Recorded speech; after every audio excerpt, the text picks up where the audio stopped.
Agora eu vou apresentar para vocês, peço que os irmãos façam silêncio, o missionário Raimundinho.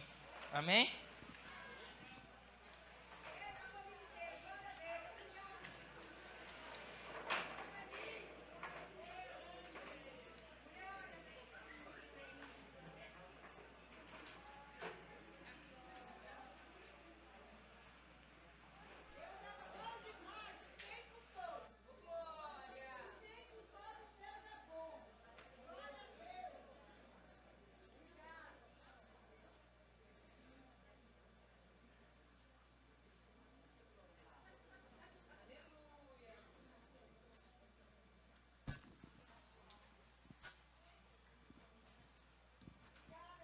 Bom dia, igreja.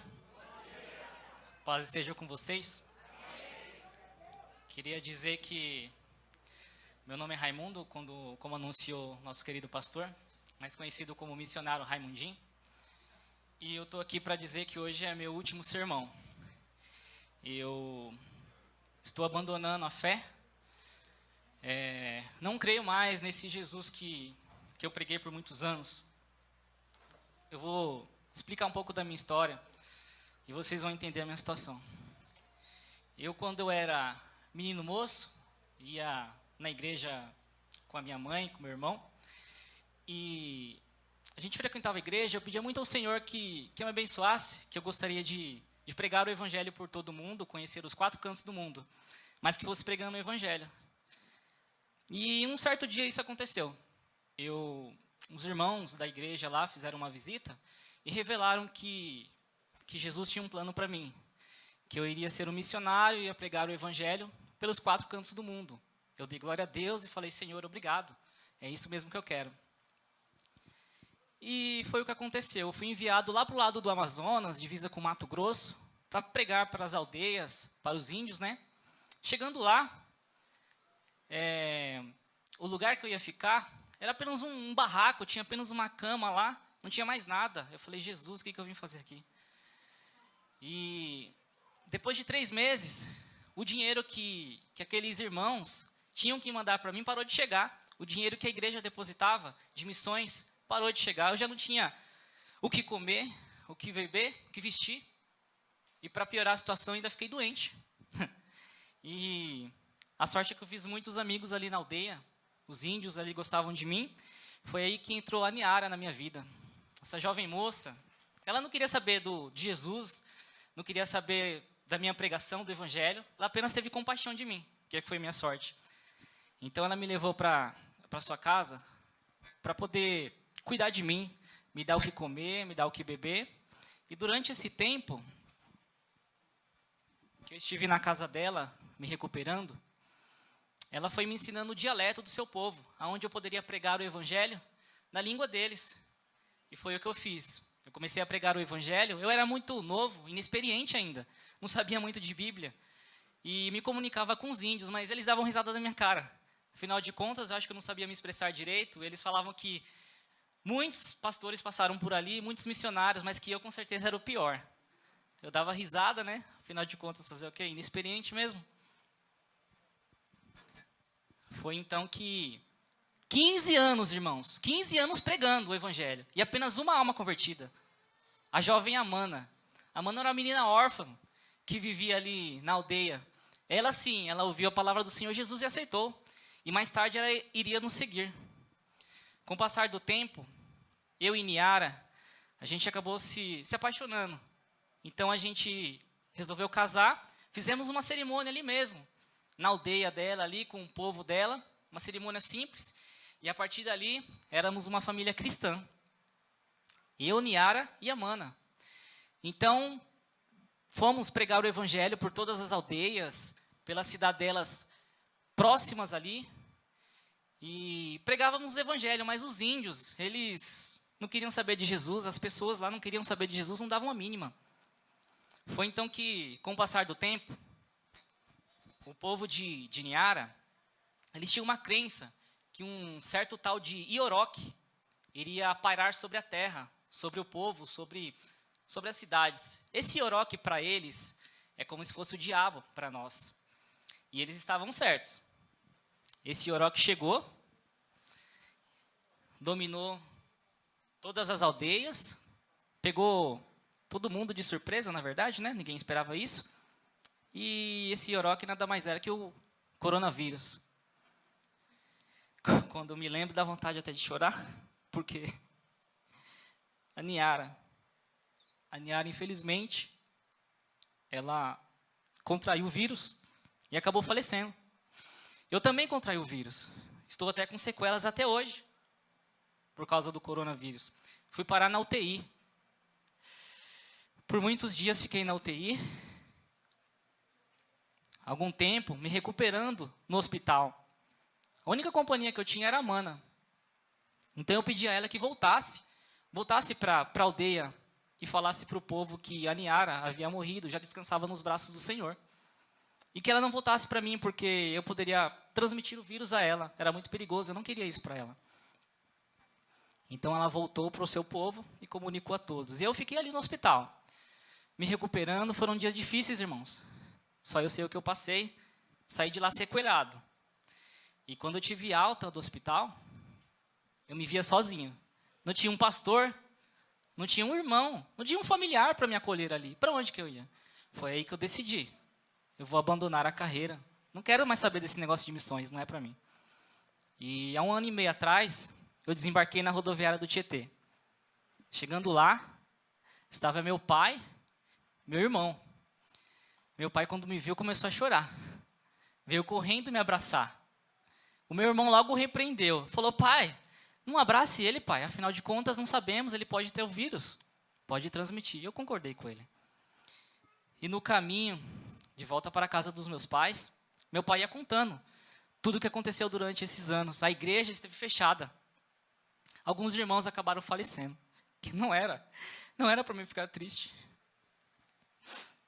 E que eu achava tudo muito estranho. Afinal de contas, as ruas estavam desertas, os comércios fechados. As poucas pessoas que havia na rua ali usavam máscara. Tudo isso para mim era novidade, porque eu estava na aldeia, não tinha nada disso, tudo novo para mim. E quando chegamos na casa dos meus pais, no fundo da casa tinha uma edícula. E parecia que era feita para mim, porque eu não poderia ficar com os meus pais nem com meu irmão, afinal de contas eu poderia transmitir o vírus para eles. E foi então que eu entrei naquela casinha, onde tinha apenas uma cama, um quarto escuro. E ali eu decidi fazer uma última oração. Na verdade, não uma oração, uma pergunta para Deus. Senhor Jesus, eu coloquei os meus joelhos no chão e perguntei: Senhor Jesus, é isso? É isso que temos como recompensa, depois de pregar o Evangelho, depois de levar a sua palavra? E quando voltamos para casa, é isso? É isso, Senhor, que o Senhor nos dá como recompensa quando voltamos para casa? Quem disse que é o seu último lar? Quem te disse que é? Essa voz, eu conheço essa voz. Claro que você conhece, meu filho. Tenho falado muito contigo e você comigo. Senhor, é o Senhor? E você tem alguma dúvida? Está surpreso, meu filho? Olha, eu sempre estive com vocês. E agora, quero trazer à memória aquilo que traz a esperança.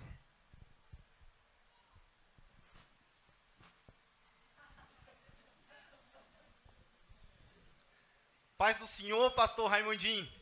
Tudo bem? Paulo Caicó? O jagunço do senhor Bernardo? Como você tá gordinho, rapaz? Não, peraí. Agora é só Paulo, pastor. Só Paulo, pastor.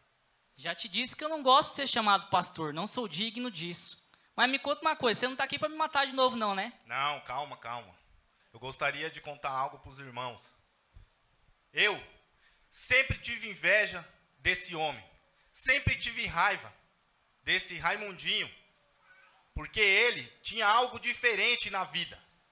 Sempre um sorriso no rosto, sempre uma alegria diferente de viver. Então, eu comecei a ter muita raiva dele. Foi então que eu confesso para os irmãos. Eu tinha tanta raiva porque quando ele chegou no povoado com os índios, Niara, que hoje é a esposa dele, ela dava atenção para mim. A atenção dela era toda para mim. Mas a partir do momento que ele chegou, um garoto bobo, que só falava em religião, só falava em Jesus, o povo indígena começou a dar atenção para ele. E eu fiquei um pouco de lado. Foi então que aquela raiva foi aumentando. Aquele ódio. E eu, para quem não sabe, eu sou Paulo. Eu era Paulo. Um jagunço matador de aluguel. Tá me vendo, não? Então, é o seguinte. A partir daquele momento, tanta raiva, tanto ódio no coração, eu fui e confesso uma coisa. Depois de tudo isso, eu, antes de me converter ao evangelho, com tanta raiva de Raimundinho, eu não sabia mais o que fazer. Mas então, o meu patrão descobriu um segredo de Raimundinho. Ele estava falando para os índios não entregarem as terras para o meu patrão. E eu era matador. Então o meu patrão me deu uma ordem. Paulo, acaba com a raça desse Raimundinho. Então eu armei um plano, armei uma cilada. Eu conhecia aquela região. Eu era temido por ali. Então, quando Paulo, eu fiz um anúncio e falei que no outro dia alguém ia assassinar o pastor Raimundinho. No outro dia, no dia seguinte. E a partir daí, eu sabia que Raimundinho ia fugir. Então Raimundinho pegou a sua esposa, a sua filha e fugiu. Como eu tinha feito essa cilada, eu fiquei à espreita, no meio do mato.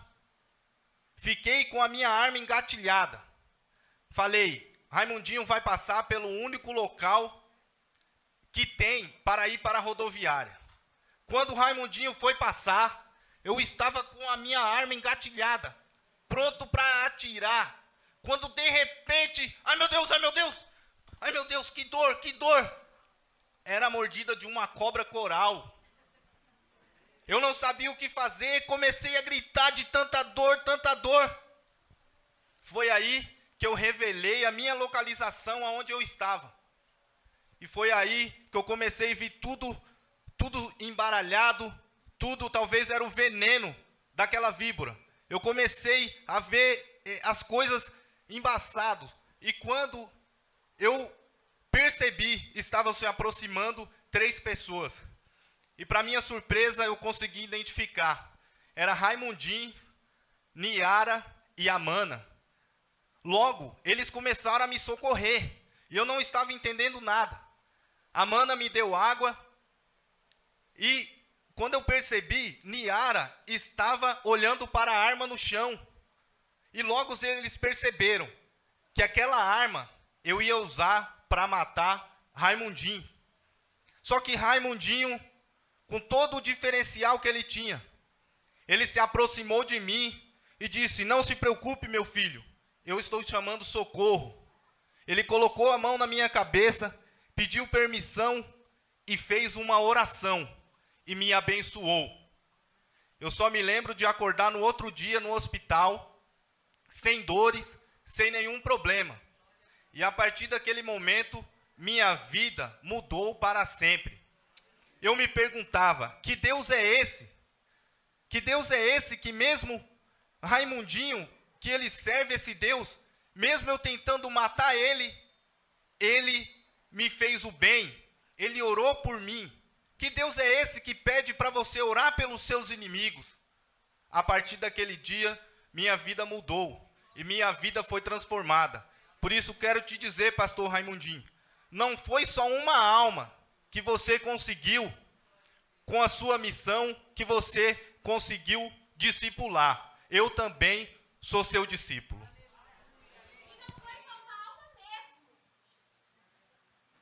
Desculpa, mocinha, mas quem é você? Não foi só uma alma que o seu ministério ajudou. É sobre uma moça que você ajudou uma vez lá na cidade de São Gabriel. Faz tempo isso, não? Quem é e qual é o nome? Você com certeza não sabe o nome dela, mas esse testemunho eu gostaria de dar para a igreja. Eu ouvi ele a minha vida inteira. Certa vez, em um terminal de ônibus, lá em Mato Grosso do Sul, tinha um homem, a sua esposa e uma índia adolescente. Eles estavam tentando comprar uma passagem para Cuiabá. Lá, em uma cidade, eles iam contar sobre suas viagens de missões. E foi lá que eles encontraram uma mulher.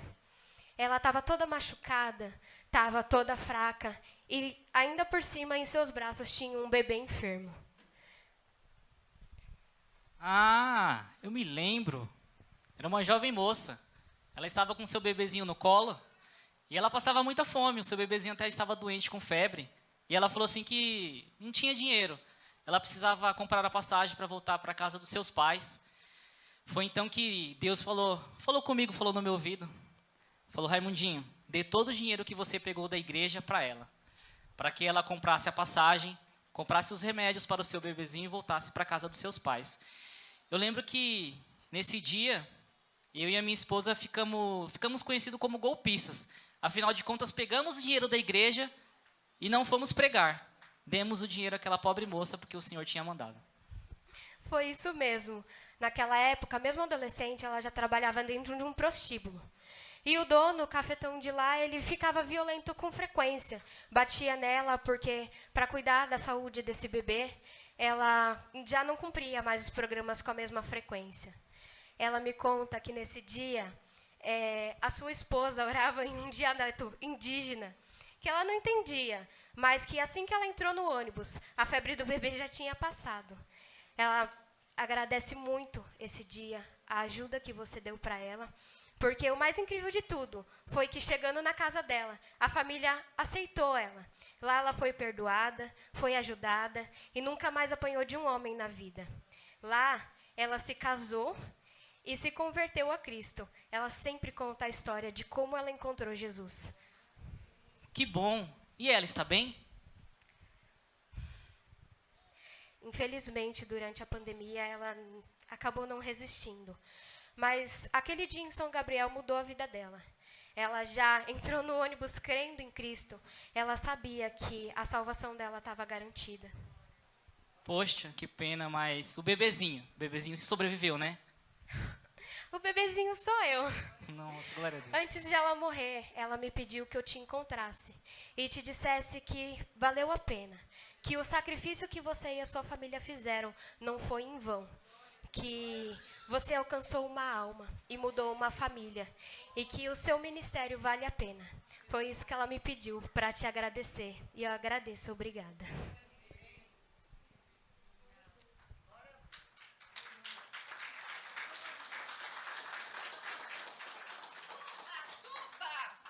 Filha, você voltou, como você cresceu? Para os lados e para cima. Que saudade que eu estava de você. Você não imagina o quanto eu fiquei te procurando. Desde aquele dia em que eu saí para anunciar para a tribo sobre a morte de Nai, muitas coisas aconteceram. E eu contei para os meus irmãos também o quanto Jesus havia nos sustentado. Também contei o quanto você orava pelos seus inimigos, a maneira como você fazia. Contei como ele doava vida para os desconhecidos.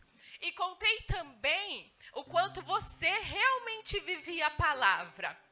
Muitas coisas aconteceram e tudo isso bastou para que todos começassem a crer o quanto Deus era poderoso em todas as coisas. E tem outra coisa também. Você não era só um péssimo pregador, como eles diziam, mas era um homem que realmente levava a Deus a sério. E através desse testemunho, muitas pessoas se converteram a Cristo. E hoje, em cada aldeia por onde nós passamos, há uma tábua de Cristo, identificando. E muitas pessoas se converteram, muitas pessoas se entregaram a Cristo, muitas pessoas estão com Ele nesta hora. Então, você precisa entender o quanto você você foi importante para todos nós e o quanto você continua sendo importante na nossa tribo. Então venha conhecer os meus novos irmãos que querem saber quem foi o homem a qual me entregou a Jesus. Vamos.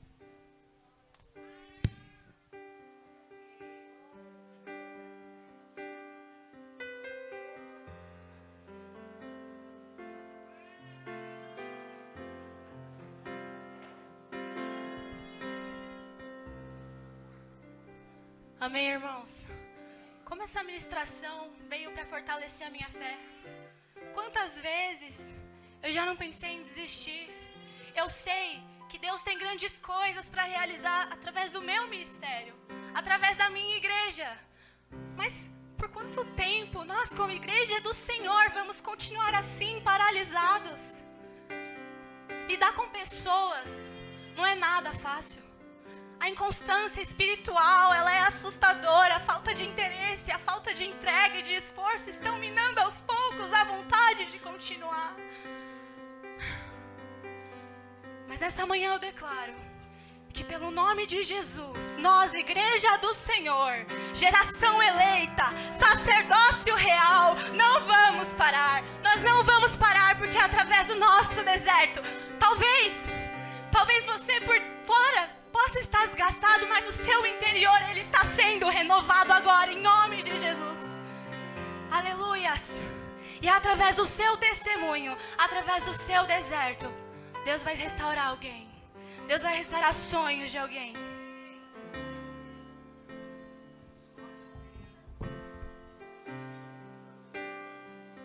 Não abandone o barco, pois a ordem é chegar do outro lado e você vai chegar.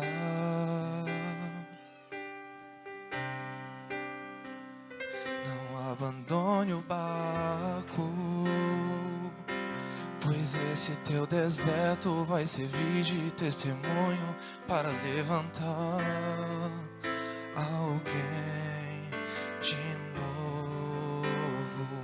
Ele vai restaurar alguém de novo e vai ressuscitar os sonhos de alguém de novo. Você não vai parar, você não vai parar,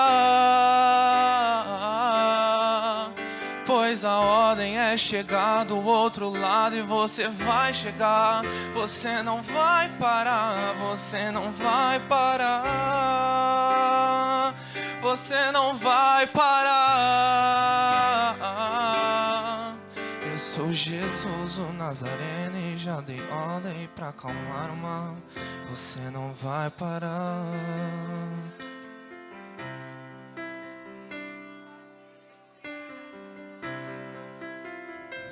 Não abandone o barco, pois a ordem é chegar do outro lado e você vai chegar.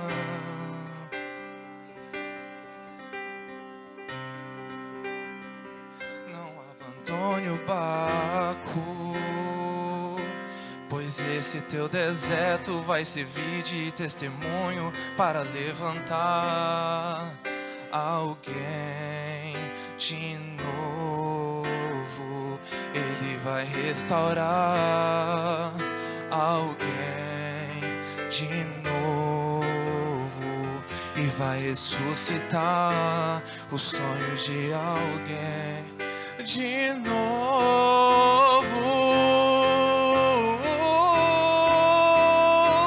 Você não vai parar, você não vai parar,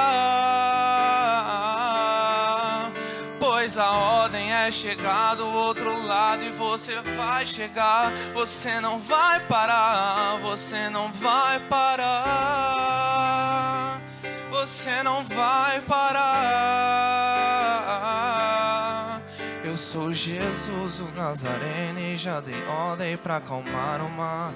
Você não vai parar, você não vai parar, você não vai parar, você não vai parar, você não vai parar, você não vai parar, você não vai parar, você não vai parar.